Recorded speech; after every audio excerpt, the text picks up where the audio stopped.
I truly see it just continuing going. Like, I do not think there's going to be an end date because I know I grew up with my older sister, who is 10 years older than me, listening to our song in the back of her old car with no air conditioning.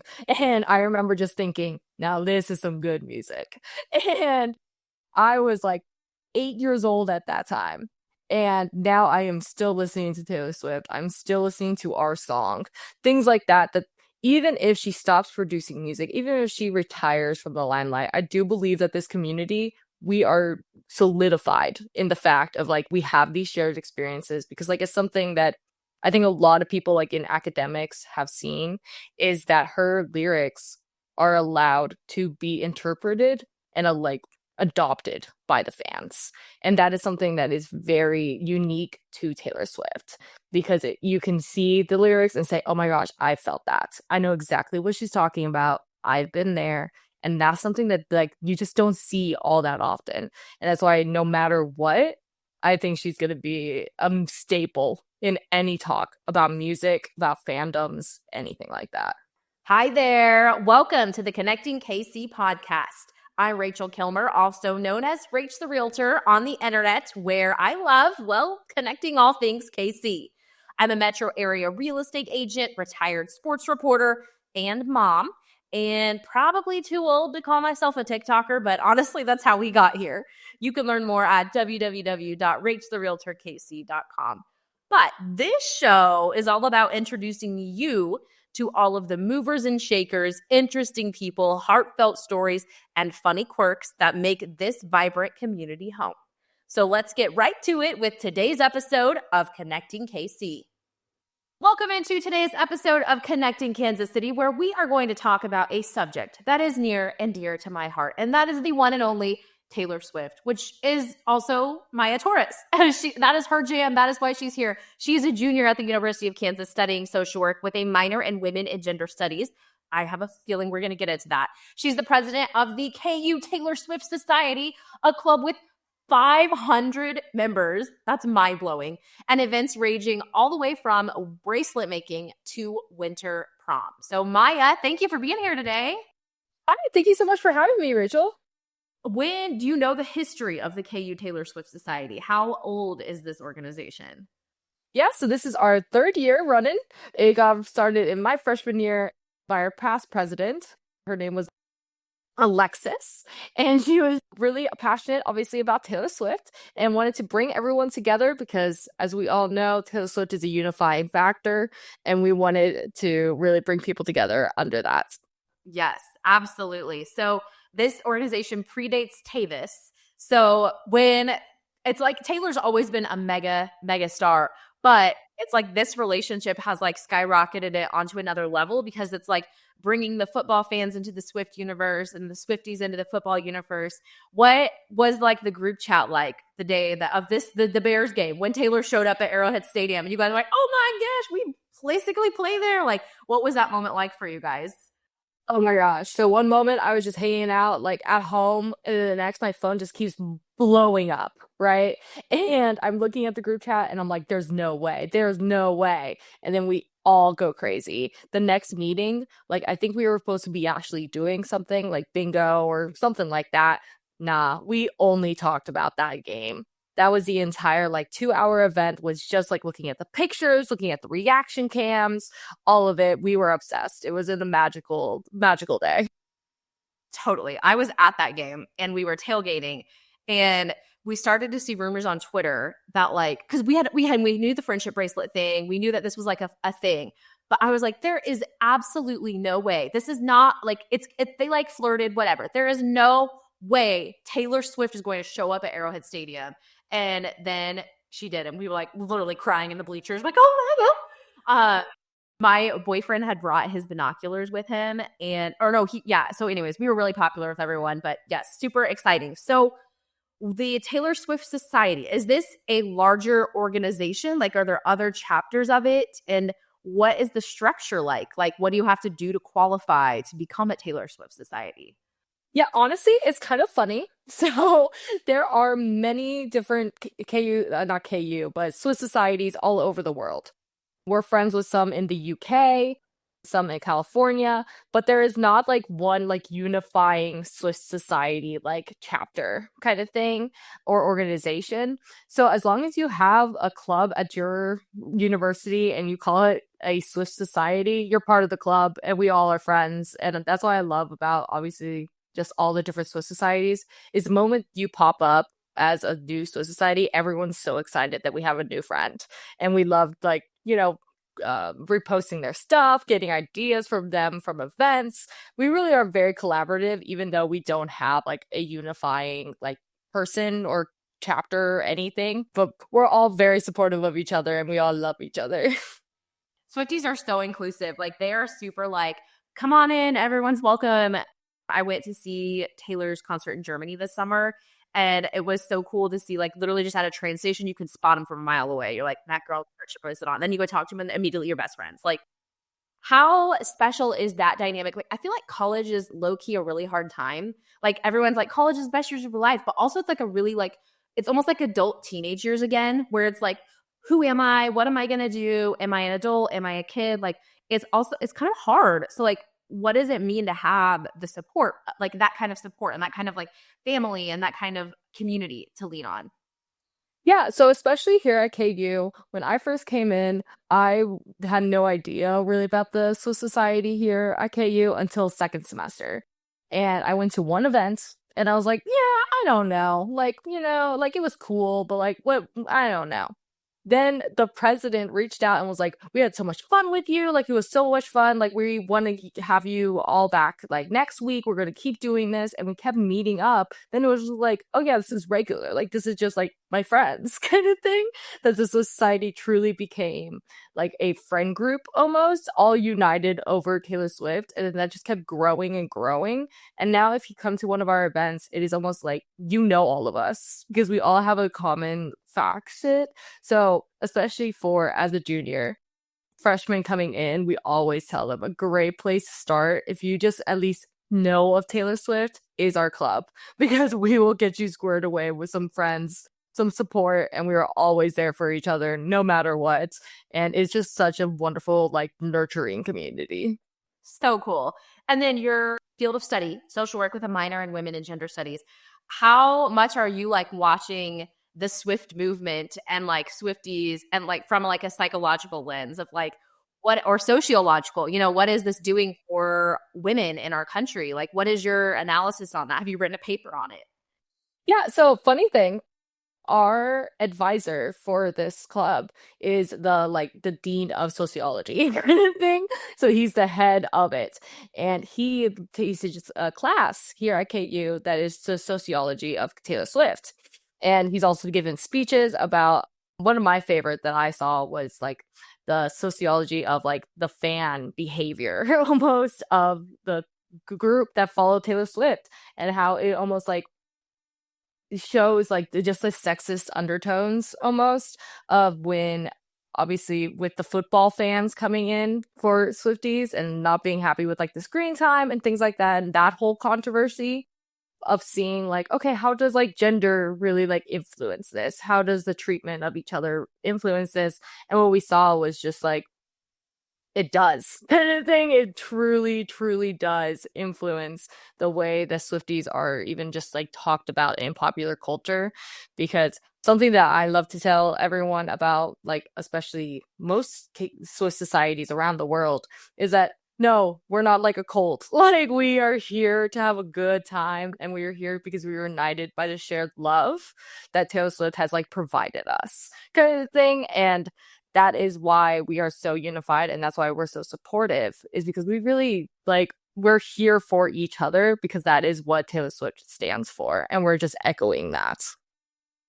So KU also has a special tie to Taylor that her best friend Abigail went there. And so Taylor attended a class or two. And I think there's a picture of her at the Wheel or the Hawk or one of the bars. Yeah, back in the day. How much is that like a point of pride and a claim to fame? And is there a plaque on the ground that she stood on in the Hawk? Because there should be. It would be sticky and covered by now, but like there should at least be something, right? Like We definitely have pictures like all around campus of it. I'm not sure inside the Hawk if there's an actual plaque, but we should be advocating for that for sure. But that was one of the biggest things is obviously as a Swiss Society, seeing her in a KU sweatshirt in that YouTube Shorts a few months ago was huge for us. Kind of thing. We got like an influx of new members. And then we also just like in general, we're just like, oh my gosh, like Taylor Swift like knows about KU. We're KU. That's crazy. And it was just like one of those things that just being like, oh my gosh, this is our chance. And it is very funny that we always are thinking about how close she is now because obviously you're from Kansas City and we're like not that far away. And we're just like, oh my gosh. And then I don't know if you knew about last year, there was a whole Taylor Swift scare here in Lawrence. And I remember I was in one of my sociology classes and all my texts were blowing up. People in the class were going crazy. And it was just like one of those things of like, oh my gosh, we have to get out of class. Taylor Swift is on like Mass Street, which is like our downtown streets. And there was news articles because there was just like an influx of us just running down there just because we were like, it's a possibility. At this point, we weren't even like, oh, this is like out of whack. There's no way. It was like, this could happen. Did you go? I I stayed in class. I stayed in class. I'm a good little student. I'm a good little student, but I don't you worry. I did send some of my Swiss Society friends and I said, go. If she is there, I will leave. I remember that day because, like we mentioned off camera, my cousin goes to KU, and so I literally was like, "Leave class. Don't worry. I'll deal with your dad. Just go. Like, go find her." I think she stayed in class also, but yeah, it's such a crazy, crazy time. I saw a quote from Ryan Reynolds. I think it was this weekend. He went to one of her shows, and he was like, "What like a masterpiece! Like he's just great with words." And he was basically like, the only tragedy of this is that Taylor herself can't sit in the crowd and see what it feels like to be in this community that she's created. Like I feel like this is a moment in time, especially as women, that we will look back at as like that's how we created our sports team. Or I mean, I'm also like a diehard sports fan. We've never had a thing for women primarily that is like a thing we can gather around, a thing we can build community around, a thing that is empowering. Like where do you think, like if you had to take your like what you're studying at school and forecast into the future, do you think this will be a long lasting thing? Like even if she retires and stops singing, then what happens to the Swiftie community? Like where do you see this thing going in the future? I truly see it just continuing going. Like, I do not think there's going to be an end date because I know I grew up with my older sister who is 10 years older than me, listening to our song in the back of her old car with no air conditioning. And I remember just thinking, now this is some good music. And I was like 8 years old at that time. And now I am still listening to Taylor Swift. I'm still listening to our song. Things like that, that even if she stops producing music, even if she retires from the limelight, I do believe that this community, we are solidified in the fact of like we have these shared experiences because like it's something that I think a lot of people like in academics have seen is that her lyrics are allowed to be interpreted and like adopted by the fans. And that is something that is very unique to Taylor Swift because you can see the lyrics and say, oh my gosh, I felt that. I know exactly what she's talking about. I've been there. And that's something that like you just don't see all that often. And that's why no matter what, I think she's going to be a staple in any talk about music, about fandoms, anything like that. Yeah. You know, there's a lot of chatter about how millennials and Gen Zs are like the first generations that don't have a third space. So, like previous generations, it was typically the church and the community, even going back centuries. And our generations are the first ones to really step away from the church. And then that is the religion part is a whole nother can of worms. But like not having a third space outside of work and home to go to and to build community. And that's like exactly what you guys are building with the Swift Society at KU. Like, do you guys ever take a step back and look at it like that and be like, wow, this is almost, obviously you don't be like, it's like religion, but like it has a really powerful piece in society to have a group that gathers like this. Like, have you guys thought about that? We definitely have. So it's like one of those things of like we take great pride in that. And we want to make sure that we are continually like making that space welcoming and inclusive for every single person. And that's something that we put in our mission statement as a Swiss society is you can only know shake it off and we will still accept you. Like you can only know the like what Taylor Swift looks like and we will still have a great time. It does not matter. We're not looking, we don't have a test for you to come in. That is not what we're looking for. We're here for community. And if you want to have some fun and listen to some Taylor Swift, then this is the place for you. And that is something that we have really wanted to hammer into like every single event that we have is that no matter what, you are welcome, you are safe. It's going to be so much fun. Yeah. What are your most popular events? Like, do you have some that you do every year that you repeat? Like, what are you guys working on right now? What can one expect from a KU Taylor Swift Society event? Yeah, so that's one of our most like popular questions, which I think is really funny because it's like, yeah, we're a KU Swiss Society, and then it's like, okay, yeah, we get the idea. So what do you guys do, kind of thing. So one of our most popular events is when we make friendship bracelets, which makes sense with all of the friendship bracelet things that we do. So a few weeks ago, what we did was we had bracelets making night and we watched the Eras tour, which was so much fun because so many people didn't get to experience actually going to the tour. So then we just had it on the big screen. We turned off all the lights, a little bit light for the bracelets, but that was, for the side. And we watched like the entire Eras tour movie and people were singing, people were dancing, and it was just a really good like community feeling. And then what we're really looking forward to, and this is like our, masterpiece of a thing, is at the end of this semester, we're doing a winter prom. And what we're really doing is basically making everything almost like midnight themed. And we are making everyone can come with their prom dresses, they can come in suits, they can come all go out all crazy. Anything you want, go crazy. And we're going to be playing Taylor Swift. We're going to have Taylor Swift games. We're going to have Taylor Swift prizes, things like that. And it's going to be taking place in the Memorial Union like ballroom. So we're making it the most like elegant, the most like all out that we can possibly do. And that is something that I know our club is so excited about. And then even next week, we're doing good old karaoke. We're doing karaoke next week with just Taylor Swift songs, and we're just gonna have a great time and hang out. I love it. I love it. Do you guys have like an alumni association? It's only 3 years old. So like, do you have like graduates that like are like, well, wait a minute, I'm not done with this yet. Like, how do you like plan to stay involved in this beyond graduation? Yeah, so it's kind of a fun thing that I'm starting this year. So this is my first semester being officially president. In the past, I was vice president, and then I was like just the head of like social media. But this year, what am I planning on doing is because we do have a lot of alumni that are actually like leaving it, and they reach out to us and they go, "Can we come to winter prom? Can we help?" Like things like that. And I'm gonna be starting a cute little like not super formal, but an alumni association to be just like, "Hey, do you guys want to be involved? Because I think you do. You've been reaching out to us, and it would be really fun because I think they would really enjoy it, and we would really enjoy it." I love it. I love it. So my day job is I'm a real estate agent and I have an entire arm of marketing that is dedicated towards Swifties. And I have had people literally reach out to me to be like, "Hey, I want to use you to buy a house because I'm also a Swiftie." And I'm always like, should we make the largest financial decision of our lives based on Taylor? Yes, I think we should. I think this is a great idea. Absolutely. It literally like permeates everything. It's so, so crazy.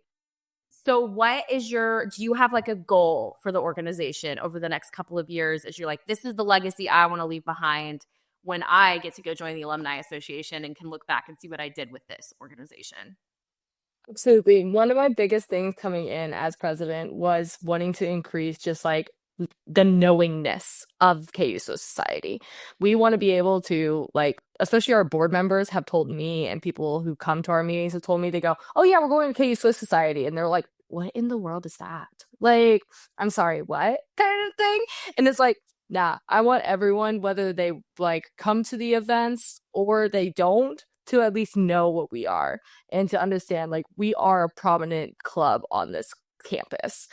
We have a lot of members kind of thing. And we really want to push just general knowingness because I feel like that just helps so much with also the acceptance of Swifties in general, that they don't have to feel, no matter if you're a Swiftie or you just really love a certain band, that you don't have to feel like you have to hide the things you love out of fear of judgment. So that's a huge thing that I've been trying to work on through like more events, more postering, more advertising, things like that, because I think it just will improve the overall culture even of KU. Yeah, for sure. I love it. Yeah, 500 is an insane number. Like, that is so cool. You guys should be so proud of yourselves. Okay, last couple questions I ask everyone that comes on the podcast. First one is, what is a great meal that you've had out and about recently? Usually I keep it to Kansas City, but Lawrence is close enough that if it was in Lawrence, we'll take that. I will have to say, I always recommend the Mad Greek on Massachusetts Street. She has all the Mediterranean like delights that you could want. And I'm a vegan. So that's why I even love them even more because they don't just have one vegan option. They have like a whole section of vegan options. And it's so good. It's so good. I have a falafel there. Oh, the falafel is delicious. So I told you off camera, I used to live in Wichita. I know you're from Wichita. One of my favorite foods in the world is Cafe Le Monde on West Street in Wichita. Their chicken fattoush salad. My mouth is watering right now. Like, when I lived there, I'm not kidding you. I would be like, hey, and they'd be like, oh, hey, Rachel, we'll have that ready in 10 minutes. Like, it was down to a science. So like, I'm like, who can I send to Wichita to bring me back that salad? So yes to Mediterranean food all the way. Great answer. Always. Yes. Last question for you is, where can people find you? Where can they connect with you on social and the society in general to kind of follow and see what you guys are doing? Yeah, so I would obviously plug KU Swiss Society. It's just at KU Swiss Society on Instagram. And then if you want to connect with me, I'm just at Maya_Torres on Instagram, and I will be more than love to connect with you on KU Swiss Society or, my fun social work and women gender studies majors. I love it. I will be one of your elderly followers that has been listening to you since this is the dawn of time and rooting you guys on. So fun. Love this for you guys. And I cannot wait to watch how this continues to grow and become even more exciting. So thank you, Maya. Thank you so much. Guys, thanks for listening. We'll see you next time. Bye.